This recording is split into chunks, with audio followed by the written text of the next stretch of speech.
అధ్యక్ష మాధవరావు గౌరవ మంత్రి వారు చెప్పిన దాంట్లో వాస్తవాలు లేవు అధ్యక్ష. మంత్రి గారు కూడా అక్కడ వాస్తవాలు ఏందనేది నేను చెప్తాను, మీరు దీన్ని పరిశీలించి చర్యలు తీసుకోండి. సార్, జిఓఎంఎస్ నంబర్ 66 ప్రకారం 15/9/2022న ఇండోసోల్ కంపెనీ గత ప్రభుత్వంలో కంపెనీ పెట్టడానికి ముందుకు వచ్చింది అధ్యక్ష. ఆ రోజు ప్రాజెక్టు రిపోర్ట్ డిపిఆర్ ప్రకారం 43,143 కోట్ల రూపాయలతో వచ్చారు అధ్యక్ష. వాళ్ళకి 5,148 ఎకరాలు చేవూరు రావూరులో అక్కడ నోటిఫై చేసేసి నోటిఫికేషన్ ఇచ్చి ల్యాండ్కి ఆ కంపెనీ నుంచి 417 కోట్ల రూపాయలు గవర్నమెంట్ తీసుకొని దాదాపు 1,600 ఎకరాలు చేవూరులో రైతులు డబ్బులు కూడా ఇవ్వడం జరిగింది అధ్యక్ష. రావూరులో రైతులు ధర సరిపోదని కోర్టుకు పోయి ఇప్పటికి కూడా ఆగి ఉంది అధ్యక్ష. ఇప్పుడు వాళ్ళు ఒప్పుకున్నారు. అయితే వీళ్ళు అక్కడ కంపెనీ పెట్టుకోవడం కోసం పవర్ ప్రాబ్లం ఉంటే మన్నేటికోట సబ్స్టేషన్ నుంచి ఏదైతే చేవూరులో వీళ్ళ కంపెనీకి ల్యాండ్ ఇచ్చారో అక్కడికి 33 కోట్ల రూపాయలతోటి సొంత నిధులతో వాళ్ళు కరెంట్ లైన్ కూడా వేసుకొని రావడం జరిగింది అధ్యక్ష. ఇది జరిగిన తర్వాత ఎన్నికల్లో గవర్నమెంట్ చేంజ్ అయిన తర్వాత అధ్యక్ష, ఈ సంవత్సరం జనవరి 3వ తారీఖున మళ్ళీ ఇదే చేవూరు ఆ ఊర్లో భూముల్ని మేము బీపీసీఎల్కి ఇస్తున్నామని చెప్పి జియో నెంబర్ 4లో వీళ్ళు చూపించి ఏదైతే ఇండోసోల్కి ఇచ్చిన భూములు మొత్తాన్ని మళ్ళీ అది క్యాన్సిల్ చేయకుండా బీపీసీఎల్కి ఇదే భూములు కేటాయించడం జరిగింది అధ్యక్ష. ప్రాజెక్ట్ వాల్యూ వచ్చి దానికి 96,862 కోట్లు ఇచ్చారు అధ్యక్ష. ల్యాండ్ ఎక్స్టెండ్ 6,000 కోట్లు కావాలని అడిగారు. దానికి క్యాపిటల్ ఇన్సెంటివ్స్ కూడా 70% ఇచ్చున్నారు అధ్యక్ష. కానీ మేము అడుగుతుంది ఏంటంటే, మీరు ఇండోసోల్కి ఇచ్చిన జీవో క్యాన్సిల్ చేయకుండా వాళ్ళ డబ్బులు తీసుకొని ఏదైతే రైతులకి ఇచ్చారో ఆ రైతులకు ఇచ్చిన భూముల్ని రైతులు తీసుకున్న భూములు ఇండోసోల్కి ఇవ్వకుండా మళ్ళీ ఎందుకు మార్చారనేది మా క్వశ్చన్ అధ్యక్ష. ఒకటి. రెండోది, ఏదైతే మీరు ఇది చేవూరులో 114 ఎకరాలు మళ్ళీ ఇదే కంపెనీకి ఇస్తాము, 8,250 ఎకరాలు కరేడులో ఇస్తామని చెప్పి మళ్ళీ మీరు ఆ ప్రాంతం నుంచి 30 కిలోమీటర్ల దూరంలో ఉన్న కరేడు ప్రాంతానికి ఎందుకు మార్చారు ఈ ప్రాజెక్ట్ అని అడుగుతున్నాను అధ్యక్ష. దీనికి మళ్ళీ అదనంగా ఇచ్చిన జీవోలో 25% క్యాపిటల్ ఇన్సెంటివ్ కూడా ఇండోసోల్కి కూడా ఇస్తామని చెప్తున్నారు అధ్యక్ష. అయితే ఇక్కడ కరేడు గ్రామ సభలో నేను కూడా పాల్గొన్నాను అధ్యక్ష. కరేడు గ్రామ ప్రజలు ఏకగ్రీవంగా మేము సెంటు భూమి కూడా ఈ ఊర్ల నుంచి ఇవ్వము అని చెప్పి తీర్మానం చేయడం జరిగింది అధ్యక్ష. పంచాయతీ ఆఫీసులో తీర్మానం కాపీలు ఉన్నాయి. సబ్ కలెక్టర్ గారు నేను అందరూ సంతకాలు పెట్టినవి కూడా ఉన్నాయి అధ్యక్ష. గమనించాల్సిందిగా మంత్రి వారిని కోరుతా ఉన్నాను. అయితే కరేడు ప్రజలు భూసేకరణను ఎందుకు వ్యతిరేకిస్తున్నారు అనేది నేను మీ దృష్టికి తీసుకొస్తాను అధ్యక్ష. ఆ కరేడు గ్రామంలో ఆ పంచాయతీలో 16 ఆమ్లెట్ విలేజ్లు ఉంటే మొత్తం పంచాయతీ కలిపి 5,000 కుటుంబాలు ఆ గ్రామంలో ఉన్నాయి అధ్యక్ష. ఈ 5,000 కుటుంబాల్లో బీసీలు, యాదవులు కావచ్చు, మిగతా కమ్యూనిటీస్ కావచ్చు, ఫిషర్మెన్స్ కానీ అందరూ కలిపి 2,350 కుటుంబాలు ఆ పంచాయతీలో నివసిస్తున్నారు అధ్యక్ష. సముద్రం మీద ఆధారపడి, వ్యవసాయం మీద ఆధారపడి. ఎస్టీల అధ్యక్ష, యానాదుల కమ్యూనిటీ సంబంధించి 1,500 కుటుంబాలు ఆ పంచాయతీలో ఉన్నాయి అధ్యక్ష. యానాదుల ఎస్టీలు. వాళ్ళలో 3 గ్రామాలు ఖాళీ చేయమని చెప్పి, ఒక ఎస్సీ కాలనీ, 2 ఎస్టీ సంఘ కాలనీలు ఖాళీ చేయమని చెప్పి ఇప్పుడు వాళ్ళు అడుగుతా ఉన్నారు అధ్యక్ష. నోటిఫికేషన్ ఇస్తున్నారు. ఎస్సీలు వచ్చేటప్పటికి 550 ఫ్యామిలీలు ఆ ఊళ్ళో ఉన్నాయి అధ్యక్ష. ఓసీలు వచ్చేటప్పటికి 600 కుటుంబాలు ఆ ఊళ్ళో ఉంటే అక్కడ మొత్తం మనం పరిశీలిస్తే అధ్యక్ష 5,000 కుటుంబాల్లో 3,000 కుటుంబాలకి సెంటు భూమి కూడా లేదు అధ్యక్ష. వాళ్ళు కేవలం సముద్రంలో పోయి వేట చేసుకొని బతకాలి, లేదంటే పక్కన మన్నేరు ఉంది అధ్యక్ష. అదే పంచాయతీలో మన్నేరులో చేపల వేటకెళ్ళి బతకాలి, లేదంటే వ్యవసాయ పొలాల్లో కూలి పనులు చేసుకొని బతికే పరిస్థితి అధ్యక్ష. అటువంటిది 3,000 కుటుంబాలకు భూమే లేదు. ఇంకొకటి 1,500 కుటుంబాలకు అధ్యక్ష ఎకరాల లోపు 10 సెంట్లో, 20 సెంట్లో, 30 సెంట్లో భూమి ఉన్న పరిస్థితులు అధ్యక్ష. ఇది రైతు, ఎందుకంటే పూర్తి విషయం ప్రజల తరఫున ఆయనకు చెప్తేనే ప్రభుత్వం మంచి నిర్ణయం తీసుకుంటుందని చెప్పి మేము చెప్తున్నాం. దయచేసి మీరు ఇంటరప్ట్ చేయొద్దు ప్లీజ్ అధ్యక్ష, కొంచెం టైం ఇవ్వండి.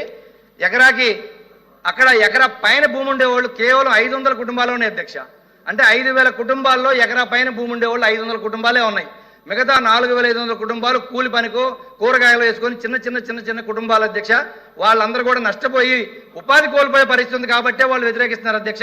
వాళ్ళు వేరే ఉద్దేశం కాదు అధ్యక్ష. ఇంకొకటి, రేటు కూడా మీరు 12.5 లక్షలు ఏదైతే గ్రామ సభలో మీరు అనౌన్స్ చేశారో ఆ రేటుకి వాళ్ళు ఒప్పుకోలేదు.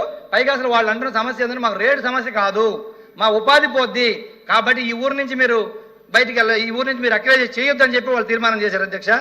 ఇది మెజారిటీ ఆ ఊర్లో వ్యవసాయం మీద ఆధారపడి బతికేదే కాకుండా అధ్యక్ష, అక్కడ వచ్చేటప్పటికి ఆ పంచాయతీల అధ్యక్ష 25 పాఠశాలలు ఉన్నాయి అధ్యక్ష. మొత్తం ఒక పంచాయతీలో 25 పాఠశాలల్లో 23 పాఠశాలలు ప్రభుత్వ పాఠశాలలు ఉన్నాయి అధ్యక్ష. ఒక పంచాయతీలో. ఇది డేటా అధ్యక్ష, గవర్నమెంట్ రికార్డ్ అధ్యక్ష.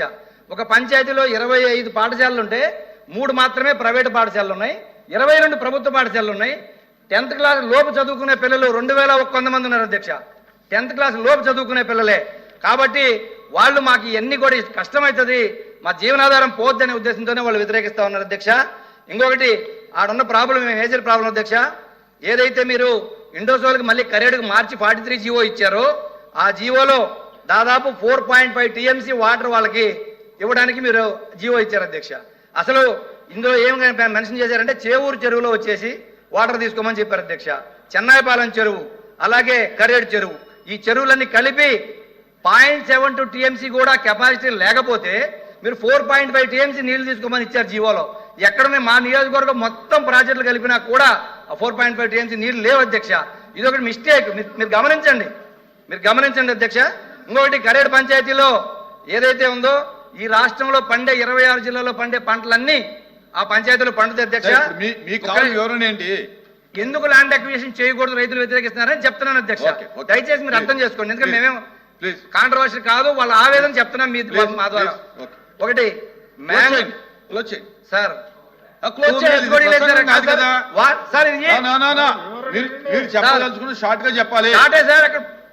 సార్ వాటర్ సమస్య, భూమి అనే సమస్య ఒక్కొక్కటి చెప్పుకొస్తే ఒక్కొక్కటి కాదు సార్ సమస్యలు సార్.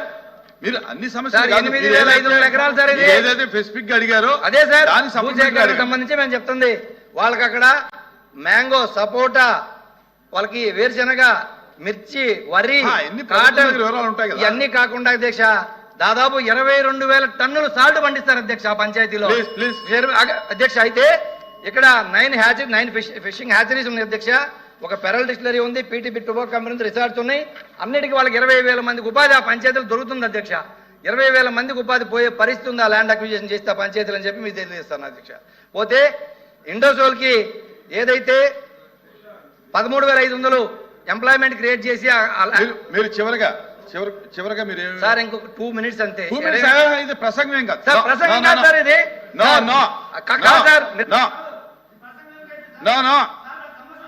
మీరు 1 minute లో క్లోజ్ చేయాలి సార్. మీరు 13,500 ఏదైతే ఉద్యోగాలు ఇస్తామని చెప్పి 41,254 కోట్లు ఇన్సెంటివ్ ఇస్తామని చెప్పారో ఒక్క ఉద్యోగానికి 3,05,00,000 రూపాయలు ఇన్సెంటివ్ ఇస్తున్నారు ఇప్పుడు ఆ కంపెనీకి. మీరు ల్యాండ్ తీసుకొని 5,900 ఎకరాలని చెప్తాను అధ్యక్ష. ఇంకొకటి ఏదైతే మీరు ఇదే కాకుండా మంత్రి గారు ఒకటి స్కిప్ చేశారు అధ్యక్ష, కరేడు భూసేకరణ దాన్ని మెన్షన్ చేస్తేనే మొన్న ఈ నెల ఈ 13/7/2025న 20,000 ఎకరాలు మేము భూసేకరణ చేయడానికి ఒక special collector team 5 deputy collector టీములు ఫామ్ చేస్తున్నామని చెప్పి జీవో ఇచ్చారు అధ్యక్ష. ఈ జీవో ఇచ్చారు, ఈ భూమి ఎక్కడ తీసుకుంటారు? 20,000 ఎకరాలు ఎక్కడ తీసుకుంటారని చెప్పి మంత్రి గారిని అడుగుతా ఉన్నాను అధ్యక్ష. అధ్యక్ష కాదు అధ్యక్ష, కూర్చోండి కూర్చోండి కూర్చోండి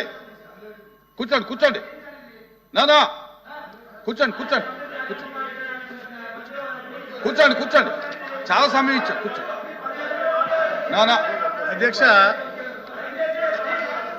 అది కాదు సార్ ఎల్ఓపి గారు, ఇప్పుడు ఆయన 10 నిమిషాలు అంటే నేను కూడా ఇంపార్టెంట్ ఇష్యూ కదా, కరేడ్ ఇష్యూ అనేది స్టేట్ వైడ్ ఇష్యూ కదా అని చెప్పి నేను వివరాలు చెప్తుంటే విన్నాము. దానికి ఇంకా ఆయన ఏదో మొత్తం చెప్తానంటే ఎలా కుడుతుంది?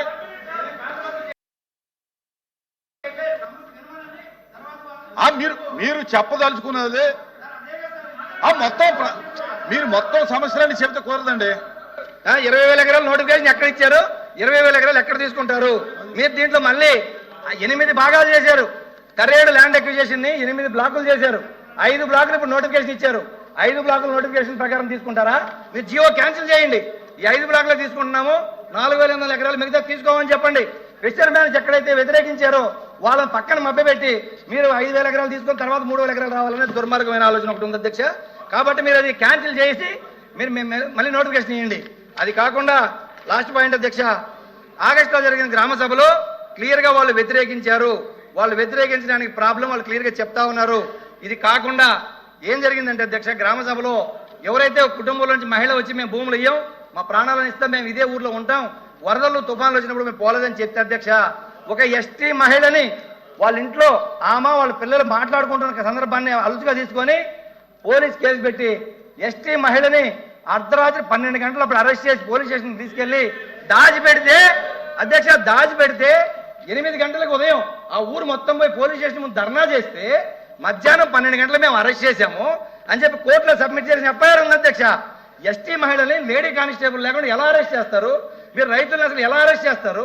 అక్కడ గొడవ జరగలేదు, కేసు జరగలేదు, 307 పెట్టారు అధ్యక్ష, నాన్ బెయిలబుల్ కేసు. ప్లీజ్ కూర్చో. అధ్యక్ష అయితే కూర్చో. మహిళల్ని ఈ రకంగా అరెస్ట్ చేశారు అధ్యక్ష. అమ్మోటి కూర్చోవాలి మీరు. నో మాధవ్ గారు, మీరు ఎప్పుడు క్వశ్చన్ చేసినా కాంట్రవర్సీ చేసుకొస్తారు.